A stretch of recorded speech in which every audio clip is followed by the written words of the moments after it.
Innal hamdalillah nahmaduhu wa nasta'inuhu wa nastaghfiruh wa na'udzu billahi min shururi anfusina wa min sayyiati a'malina may yahdihillahu fala mudhillalah wa may yudlil fala hadiyalah. Asyhadu an la ilaha illallah wahdahu la syarikalah wa asyhadu anna Muhammadan abduhu wa rasuluhu la nabiyya ba'dah. Allahumma shalli wa sallim ala sayyidina Muhammadin ad-durril azhar wal yaqutil ahmar wan nuril azhar wa sirrillahil akbar. Qala Allah ta'ala fil Qur'anil Karim wa huwa asdaqul qailin. A'udzu billahi minasy syaithanir rajim. Syahrul Ramadan alladzi unzila fihil Qur'an hudal linnas wa bayyinatin minal huda wal furqan. Al-ayah. Wa qala an-nabiyyu sallallahu alaihi wasallam khairukum man ta'allamal Qur'an wa 'allamah. Alhamdulillah, yang pertama dan paling utama mari kita senantiasa panjatkan puja dan puji syukur kehadirat Allah Subhanahu wa taala azza wa jalla jalaluh. Atas rahmat, hidayah dan inayahnya kita masih sehat, masih bisa beribadah dan berkumpul sekarang menjalankan sunnah Rasul, sholat tarawih berjamaah pada malam ke-17 which is malam nuzulul Al-Quran ini. Salawat serta salam mari kita selalu curahkan kepada junjungan alam, Nabi yang sudah menguasai 2/3 dunia selama 7 abad, Nabi besar Muhammad sallallahu alaihi wa alihi wasallam. Alhamdulillah, bagaimana kabarnya Bapak 2, Ibu 2, Bapak-bapak, Ibu-ibu, saudara 2, saudara-saudara dan adik 2, adik-adik. Semoga kita sampai dalam 12 hari ke depan Idul Fitri bersama keluarga kita dalam keadaan sihat wal afiyah. Al-Fakir Fauzi Pari bin Pari seperti yang sudah dalam ternampak tadi di layar TV menyiapkan slide juga video. Namun karena barusan tiba-tiba berubah jadi wayahna.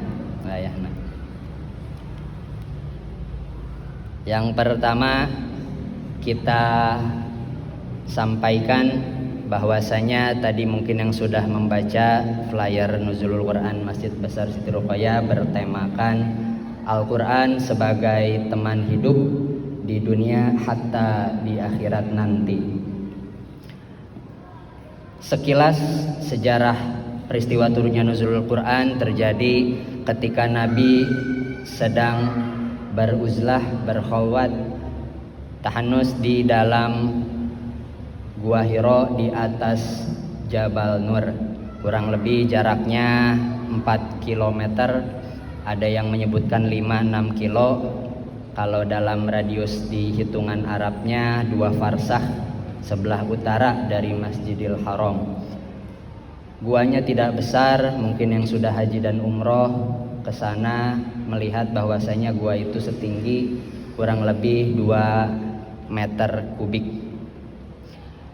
Dan dalam gua tersebut pada suatu hari Nabi sedang didatangi oleh malaikat Jibril yang berwujud manusia, seorang laki-laki.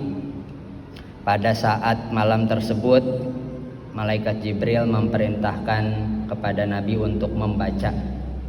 Bacalah, Iqra. Nabi bingung, baca apa gitu. Iqra, bacalah. Saya nggak bisa baca. Lalu untuk yang ketiga kalinya malaikat Jibril melengkapkan, yakni surat Al-Alaq ayat 1-5.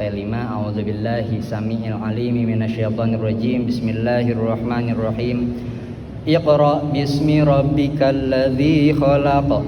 Khalaqal insana min 'alaq. Iqra wa rabbukal akram.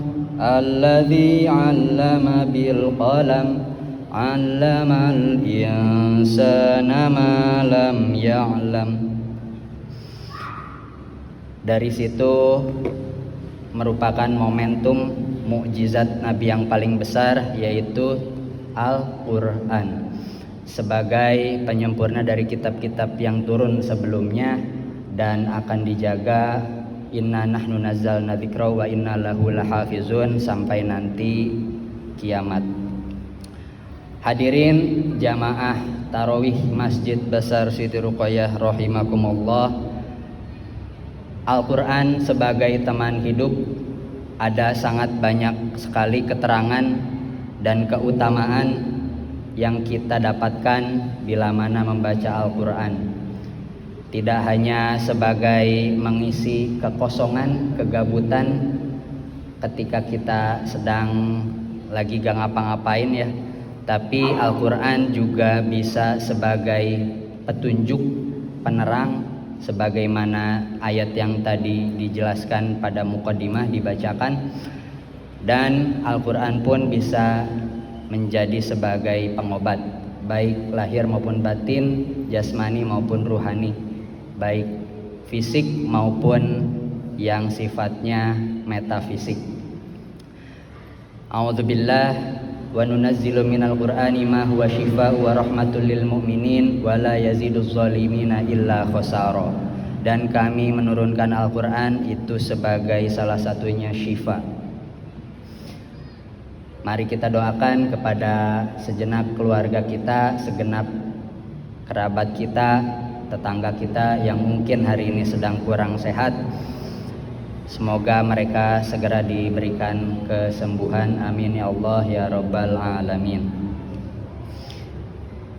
Hadirin jamaah tarawih Masjid Besar Siti Ruqayyah rahimakumullah, Al-Quran telah dijamin oleh Rasulullah Shallallahu Alaihi Wasallam bahwasanya yang membacanya akan mendapatkan syafaat, dan sebagaimana puasa juga itu sendiri.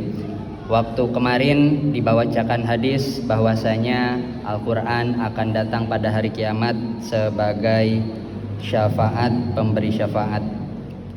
Dan ternyata selain Al-Quran yang mana kita juga sekarang sedang menjalankan amal ibadah ini merupakan rukun Islam, yaitu puasa sendiri juga merupakan pemberi syafaat nanti di hari kiamat. Pada hadis Nabi Shallallahu Alaihi Wasallam dari Abdullah ibnu Umar bahwasanya Rasul bersabda, "As-siyamu wal Qur'anu yashfa'ani li 'abdi yaumil qiyamah yaqulu siyam ay rabbi al-amamah wasyahawat bin nahar fatashfani fihi wa yaqulul Qur'an an-naumu bil lail fasyafa'ani bi fihi qala fayashfa'ani." Rawahu Ahmad. Dari Abdullah bin Umar bahwasanya Rasul bersabda, sungguhnya puasa dan Al-Quran memberi syafaat kepada pelakunya pada hari kiamat. Puasa berkata, "Ya Tuhanku, aku telah menahan hasrat dan syahwatnya, maka berilah aku izin untuk memberikan syafaat kepadanya." Wahai Tuhanku, lanjutnya Al-Quran berkata, "Aku telah menghalanginya dari tidur untuk qiyamul lail, maka berilah aku izin untuk memberikan syafaat kepadanya." Nabi bersabda, maka keduanya diberikan izin untuk memberi syafaat. Hadis riwayat Ahmad. Hadirin jamaah Masjid Besar Siti Ruqayyah rahimakumullah, selain menjadi obat, Al-Quran juga bisa menjadi teman kita dalam mencari jawaban problematika hidup, yang mana kalau kita misal mendapatkan satu persoalan, kita biasanya berkonsultasi kepada ahlinya. Fas'alu ahla dzikra in kuntum la ta'lamun, maka bertanyalah kepada ahli zikir apabila kalian tidak mengetahui. Al-ayah. Apabila waktu dan tempat kita tidak memungkinkan dan kita juga bingung mau bertanya kepada siapa, maka kita bisa melakukan membaca Al-Quran sebagaimana yang dikatakan oleh Syekh Al-Imam Al-Habib Abdullah bin Alawi Al-Haddad dalam kitab Risalatul Mu'awanah. Bila mana kita ingin berbicara dengan Allah, maka lakukanlah sholat. Dan bila mana ingin Allah mendengar, ingin Allah berbicara kepada kita, maka bacalah Al-Quran.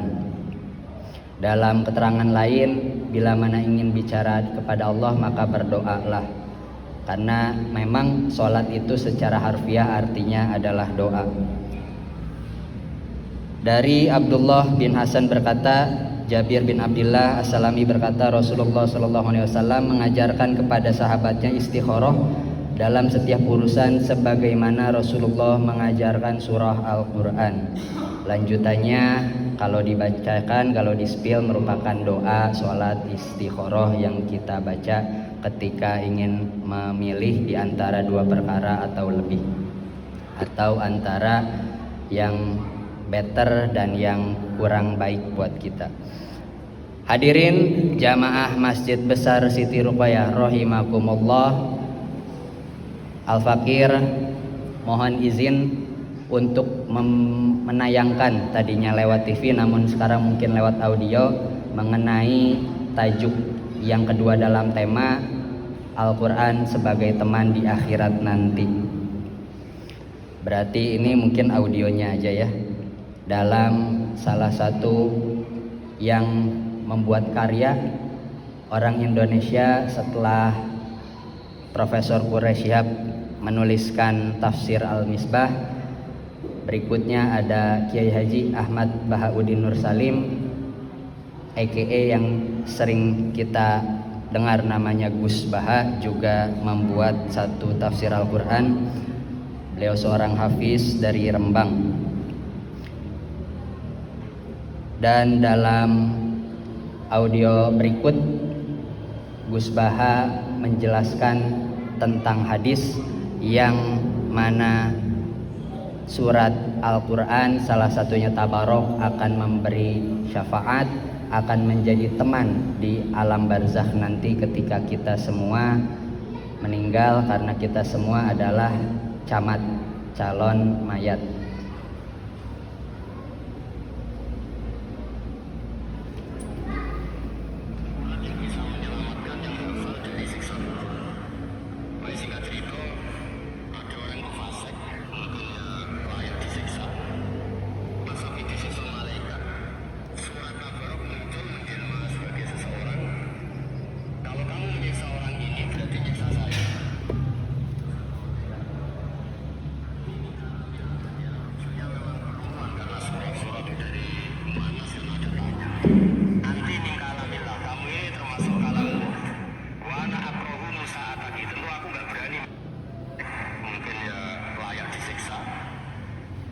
Kurang kedengaran ya?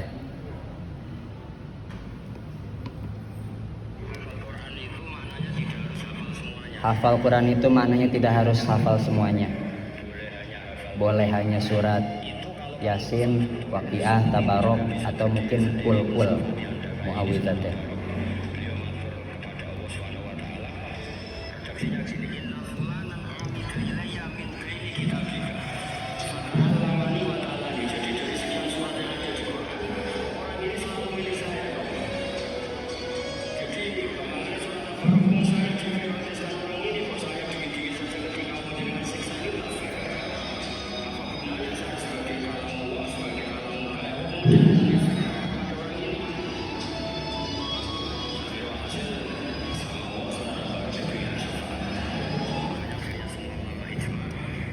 Jadi karena mungkin kurang jelas, mohon izin untuk mewakili bahwasanya ketika nanti kita akan memasuki alam barzakh setelah 7 langkah pelayat terakhir yang bertakziah mengantarkan kita akan didatangi oleh 2 malaikat, yakni malaikat Munkar dan Nakir.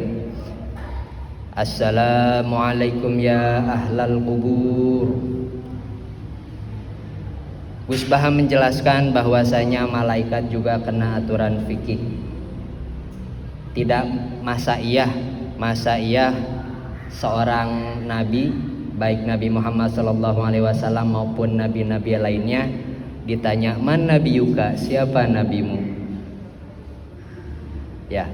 Dan ketika kita akan satu saat nanti mungkin disiksa karena mungkin kita salah satu daripada keterangan yang menyebabkan siksa kubur adalah Ini mungkin barangkali buat anak-anak bisa untuk tidak mengamalkan ya, adalah ketika kita buang air kecil, mohon maaf, tidak istinja, tidak cebok. Itu hadis yang salah satu bahwasanya memperkuat dan sangat mengundang siksa kubur, dan juga perbuatan lainnya tertentu, naudzubillahi min dzalik. Singkat cerita, kita langsung saja pada intinya. Pada intinya kita langsung saja bahwasanya ketika surat Tabarok dalam alam kubur datang menjelma sebagai seseorang membela kita. Ketika malaikat di situ mau menyiksa karena seseorang ini fasik, seseorang ini nakal, seseorang ini tidak baik, namun Al-Mulk di situ datang membela, wahai malaikat, aku ini kalamullah, engkau adalah makhluk, dan aku ini berada dalam hatinya. Malaikat berkata, oke, tapi dia ini sudah banyak dosa-dosanya. Di situ Al-Mulk menjawab bahwasanya walaupun dia orang yang banyak maksiat, tapi aku ada dalam hatinya dan aku dibaca hampir setiap malam dan bersama surat-surat yang lainnya. Dari situ surat Al-Mulk menjadi satu keterangan bahwasanya daripada hadis Nabi Muhammad SAW yang suka baca surat Al-Mulk maka akan menjadi tameng ketika nanti dalam kuburnya, sebagaimana tadi dawuh yang telah dibawakan oleh Gus Baha. Yang kedua, bahwasanya nanti dalam hari kiamah akan ada syafaat, yaitu daripada yang tadi sudah dua disebutkan. Nomor 0-nya tentunya adalah syafaatul ujma dari baginda Nabi besar Muhammad sallallahu alaihi wasallam, dan tadi yang ketiganya puasa Al-Qur'an, dan yang ketiga hamba-hamba Allah yang sholih, termasuk salah satunya para penghafal Quran yang mempunyai privilege selain memasangkan mahkota di atas kepala kedua orang tuanya, juga minimal akan bisa memberikan syafaat at least kepada 10 orang. Hadirin jamaah Masjid Besar Siti Ruqayyah rahimakumullah, pada penghujung kuliah 15 menit di Nuzulul Quran kali ini sedikit akan ditambahkan tentang adab membaca Al-Quran yang anti mainstream dibahas. Biasanya yang sudah kita ketahui, yang pertama dalam keadaan berwudu lebih baik dan lain sebagainya. Namun ada dua yang menerangkan keutamaan